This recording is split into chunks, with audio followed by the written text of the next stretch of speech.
अस्सलाम वालेकुम, आदाब, नमस्ते। मैं गफ्फार पेशवा आज न्यूज के जरिए बसों कल्याण की अवाम का जहन इस तरफ मोड़ना चाहता हूं जो बहुत ही फिक्र और सोच के दायरे में आता है। आज इस माहौल में नौजवान बच्चे जो money laundering, online rummy, bitcoin जैसे जो है कई मामलों में मुब्तला हो गए हैं और इसमें अपनी जिंदगियां तबाह कर रहे हैं, जिसको लेकर मां बाप बेइंतहा परेशान हैं। और कुछ पैसे वाले लोग जो ऐसे बच्चों को पैसा देकर उनकी जिंदगी खराब कर रहे हैं। पैसा देने का जो तरीका है, जो सिस्टम है, वो इस तरीके से है जो सुनने में आया है कि आप 25,000 रुपये दो, 8 दिन के बाद आपको 30,000 रुपये मिलेंगे। आप 50,000 रुपये दो, आपको 8 दिन के बाद जो है 65,000 रुपये मिलेंगे। आप 1,00,000 रुपये दो, आपको हर 8 दिन को 5,000 रुपये या 10,000 रुपये मुनाफे के शक्ल में मिलेंगे। फिर आपके 1,00,000 के 1,00,000 बैलेंस। तो ऐसे जो है, जो समाज के अंदर ऐसा काम करने वाले जो अनासिर हैं, जो लोग हैं, वो लोग मनी लॉन्ड्रिंग के दायरे में आते हैं। मैं मनी लॉन्ड्रिंग का पूरा खुलासा मेरी जो न्यूज है, न्यूज के आखिरी में क्लियर करूंगा। मगर ये मनी लॉन्ड्रिंग का जो सिस्टम है, पहले वो सिस्टम आपको समझाऊंगा। मनी लॉन्ड्रिंग का जो सिस्टम है वो इस तरीके से है कि जो है कुछ बहुत से पैसे वाले लोग जो है ऐसे बच्चों पर पैसा लगा रहे हैं। और पैसा भी जो लगा रहे हैं तो ऐसा पैसा लगा रहे हैं, 1,00,000, 2,00,000, 5,00,000, 10,00,000, इस तरीके से पैसा लगाकर वो बच्चों से जो है जो पैसा लूट रहे हैं, जो पैसा हासिल कर रहे हैं, जिनकी कोई जो है अपनी कोई प्रॉपर्टी नहीं, जिनकी अपनी कोई जो है जायदाद नहीं, खाली उनकी माँ बाप उनका बैकग्राउंड देखकर उनको पैसा दे रहे हैं, जिसका फायदा कुछ हद तक उन पैसा लगाने वालों को मिल रहा है। उसके बाद अगर सामने वाला पूरी तरीके से जिसको ये पैसा दिए हैं, अगर पूरी तरीके से उन्हें तबाह हो गया, फेल हो गया, तो उसके पेरेंट्स को टार्चर कर कर, अपना पैसा वसूली का मुतालबा कर कर, अपना पैसा वसूल करने की जो धमकियां देकर, गैर गलत रास्तों से जो है उनको डरा कर, टार्चर कर कर वसूली का जो धंधा कर रहे हैं, ऐसे लोगों के लिए जो मनी लॉन्ड्रिंग एक्ट है, वो एक्ट क्या बोलता मैं वो भी बताता हूं। और ऐसे लोग अगर समाज के अंदर आपकी औलाद को अगर पैसा दे रहे हैं इस तरीके से, जैसे जो है मैं बता रहा हूं कि महीने को 1,00,000 रुपए दिए तो आपको महीने में 1,25,000 रुपये वापिस, 2 महीने में 1,50,000 रुपये वापिस, 3 महीने में आपके पैसे डबल। इस तरीके से लालच में जो पैसा दे रहे हैं, ऐसे लोगों को समाज के अंदर से इनका समाजी बाइकाट करना समाज के हर शख्स की जिम्मेदारी है। समाज के हर आदमी की जवाबदारी है ऐसे लोगों का बाइकाट करे जो नौजवान नस्ल को बिगाड़ रहे हैं पैसा देकर। और इसके अंदर हर तबके के, हर समाज के, हर वर्ग के लोग शामिल हैं। कारोबार बिजनेस करने का जो है जो मामला है वो अलग है। कोई जमीन लेता है, कोई जायदाद लेता है, कोई प्लाट लेता है, कोई जो है लोगों से कुछ ब्याज से पैसा लेता है या कुछ जो है मुनाफा जो है देकर पैसा लेता है। ये बिजनेस की शक्ल अलग बिजनेस की शक्ल में पैसा लेना ये चीज अलग है। और जिसका कोई बिजनेस नहीं है, बिजनेस की आस बताकर मैं कहीं पर खेत लिया हूं, मैं कहीं पर जो है जमीन खरीदा हूं, मेरे को 10,00,000 रुपए दो, मैं आपको 3 महीने के बाद 12,00,000 दूंगा, 15,00,000 दूंगा, इस तरीके से बात कर कर जो है आपसे पैसा ले रहे हैं और आप लालच में पैसा देकर फंस रहे हैं, तो आप सबसे बड़े मुजरिम बन रहे हैं। आप जो ऐसे लोगों को पैसा लगा रहे हैं, आपको जो है बड़ी सी बड़ी सजा भी हो सकती है, बड़े से बड़ा जुर्माना भी हो सकता है। हम ये चीज न्यूज के जरिए जो बताने वाले हैं वो ये है कि जो है इस मामले में कई हादसात पेश आ चुके हैं। हुनसुर वाला हादसा है और इसके पहले भातमरे वाला एक हादसा है और दूसरे भी और हादसे हैं। कई ऐसे हादसे हैं जो ऐसे जो है मामलों में लोग अपनी जान गंवा चुके हैं। तो ये जो जान गंवाने वाले लोग हैं, ये जो है पैसा देने वालों के टार्चर से इन्होंने अपनी जान गंवा चुके हैं। और आज भी ऐसे लोग समाज में पूरी ताकत और दादागिरी के साथ घूम रहे हैं। तो ऐसे लोगों को सजा दिलाना इतना जरूरी है। समाज की गंदगी को दूर करना है, ऐसे लोगों को सजा दिलाना। मनी लॉन्ड्रिंग एक्ट ये बताता है, मनी लॉन्ड्रिंग एक्ट 2002 जिसका सेक्शन 4,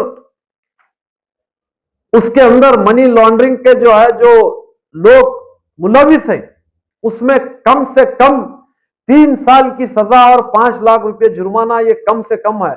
उसके बाद अगर ये केस कोर्ट में चलता है तो जजेस चाहे उसको 7 साल की भी सजा कर सकते हैं, और नया अमेंडमेंट जो कानून है उसमें 10 साल की भी सजा कर सकते हैं। जो लोग मनी लॉन्ड्रिंग के नाम पर इस तरीके से पैसा दे रहे हैं उन लोगों को यह सजा हो सकती है। और ऐसे लोगों को सजा दिलाने के लिए पुलिस में कोई भी रुजू हो सकता है। एक सोशल वर्कर रुजू हो सकता है, गांव का एक लीडर रुजू हो सकता है, या किसी संस्था, सोसाइटी या कमेटी का कोई सदर मेंबर भी जो है ऐसे लोगों के खिलाफ कंप्लेन कर सकता है, या एक जनरल आम आदमी भी ऐसे लोगों के खिलाफ पुलिस में कंप्लेन कर सकता है। हम पुलिस में जाकर इसकी पूरी तहकीकात कर बसो कल्याण सर्कल ऑफिस में बसो कल्याण के सर्कल अली साहब से इसके ताल्लुक से गुफ्तगू करने के बाद ये न्यूज बना रहे हैं। और इसके ताल्लुक से डीएसपी साहब, एसपी साहब और जितने डिपार्टमेंट के लोग हैं, सारे लोगों से हम ये रिक्वेस्ट करेंगे कि समाज के ऐसे अनासिर जो नौजवान बच्चों को आईपीएल के नाम पर, सट्टा बाजारी के नाम पर, ऑनलाइन रमी के नाम पर, या जो है बिटकॉइन का जो भी धंधा है उसके नाम पर जो बच्चों को लूट रहे हैं, ऐसे लोगों को सजा दिलाना समाज में इतना जरूरी है जिसकी कोई हद नहीं। क्योंकि ये लोग समाज के अंदर समाज की सबसे बड़ी गंदगी है। जो लोग पैसा लगा रहे हैं वो समाज की सबसे बड़ी गंदगी है। और मैं समाज के हर वो आदमी से रिक्वेस्ट करता हूं जो समाज के अंदर अपना मुकाम रखता है, ऐसे लोगों की निशानदेही कर पुलिस में उनकी कंप्लेन कराए। और खासकर मैं हिंदू समाज के धर्म गुरुओं से भी अपील करता हूं कि जो है वो अपने समाज के बड़े बड़े लोगों को ऐसा करने वालों के खिलाफ कंप्लेन करने की जो है ताकीद करें।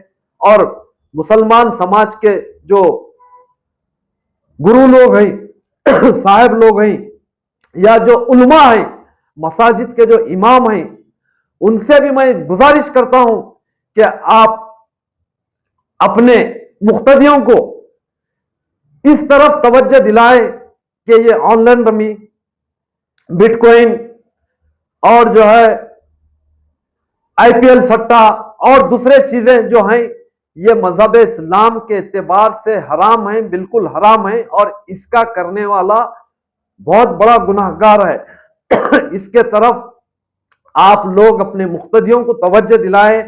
प्लीज मेरी आपसे हाथ जोड़कर गुजारिश है, आज नौजवान नस्ल को इससे बचाना इतना जरूरी है। जैसे एक आदमी जहर खाकर अपनी जिंदगी गंवाता है, ये जो है जहर से बढ़कर जहर है, स्लो पॉइजन है।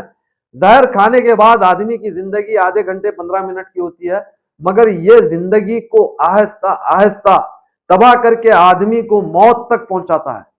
तो ये जो मनी लॉन्ड्रिंग का जहर है, जो मीठा जहर है, जो कमाई के नाम पर जो है लोगों को, नौजवानों को तबाह किया जा रहा है, ऐसे लोगों को सजा दिलाना आपकी भी जवाबदारी है, मेरी भी जवाबदारी है, समाज के हर शख्स की जवाबदारी है। और ऐसा करने वाले जो भी लोग हैं उन लोगों की निशानदेही कर उनके नाम से पुलिस कंप्लेन करना और उनको सजा दिलाना। और एक बात मैं आप लोगों को बताना चाह रहा हूं, वो ये साइबर क्राइम के ताल्लुक से है। साइबर क्राइम के नाम पर जो है आपको एक कॉल आता है कि आपका बच्चा बेंगलुरु के फलां कॉलेज में पढ़ रहा है, हाँ तो आपका बच्चा जो है यहाँ पर कुछ मामला गैर गलत किया है, आपके बच्चे पर जो है रेप केस होने वाला है, आपका बच्चा पुलिस स्टेशन में है, और आप हमारे बात अगर सुन रहे हैं तो हम फला जो है बेंगलुरु के फला पुलिस स्टेशन से बात कर रहे हैं, फला बेलगाम के फला पुलिस स्टेशन से बात कर रहे हैं। आप हमारे जो है मोबाइल पर 50,000 रुपये डालिए, 25,000 रुपये डालिए, आपके बच्चे का केस हम जहां का वहां जो है क्लोज कर देंगे। या दूसरा, आपके नाम से किसी जो है पोस्ट में पार्सल आया है, आपके पार्सल के आपके नाम पर जो पार्सल आया उसका से आपका एक जो है नाम डालकर आपको उसकी एक फोटो भिजाई जाती है जिस पर आपका नाम और एड्रेस होता है, और आपको ये डराया जाता है कि इसके अंदर जो है गांजा निकला है, या इसके अंदर अफीम निकली है, या इसके अंदर ड्रग्स निकला है, और आपको जो है 5 साल 10 साल की सजा हो सकती है। और आपका ये जो केस है हम इसको जो है क्लोज करते हैं। आप हमारे जो है मोबाइल पर 20,000 डालिए, 50,000 डालिए। या आपको जो है एक फोन आता है, दिल्ली से हम बात कर रहे हैं और आपका जो है जीएसटी बिल्कुल जो है जीरो है, और आप जो है करोड़ों रुपए का धंधा कर रहे हैं, आप गवर्नमेंट का जीएसटी चुरा रहे हैं, आपको जो है 3 साल की सजा हो सकती है, 2 साल की सजा हो सकती है, या आपके ऊपर किसी किस्म का कोई बड़ा केस हो सकता है। और वो एक नॉर्मल पेपर बनाकर जो है आपको व्हाट्सएप किया जाता है और आपको डराया जाता है, और आपको साथ साथ आप 10 मिनट में, 20 मिनट में, आधे घंटे में जो है अगर इतने पैसे डाले तो हम इसको यहीं पर क्लोज कर देंगे, वरना आपको दिल्ली आकर आप अपनी जमानत करना पड़ेगा, या बेंगलुरु आकर अपने बच्चे को जमानत कर छुड़ाना पड़ेगा। ऐसे धमकियों भरे जो कॉल आते हैं ये साइबर क्राइम में आता है, और ये साइबर क्राइम जो है लोगों को ठगा जाता है इससे। तो आपको ऐसे किसी किस्म के कॉल आते हैं तो आप साथ साथ बसो कल्याण पुलिस स्टेशन में जाकर जो है वो कॉल को जो है रुजू कराओ, या आप उस कॉल को आप कट करके आपके आजू बाजू वाले जानकार आदमी से इसके ताल्लुक से बात करो, ना कि खौफ में साथ साथ अपने मोबाइल से उनके मोबाइल पर पैसे डालो। उनके मोबाइल पर आप साथ साथ अगर खौफ में पैसे डालेंगे तो ऐसे लोग आपको डरा रहे हैं, फिर और दूसरे दिन दूसरे को डराएंगे, तीसरे दिन तीसरे को डराएंगे। तो ये जो है साइबर क्राइम में आता है। ऐसे साइबर क्राइम से भी आप होशियार रहिए, मैं आपको जागरूक करता हूं। ये कहते हुए मैं अपनी बात खत्म करता हूं। आदाब, सलाम, नमस्ते।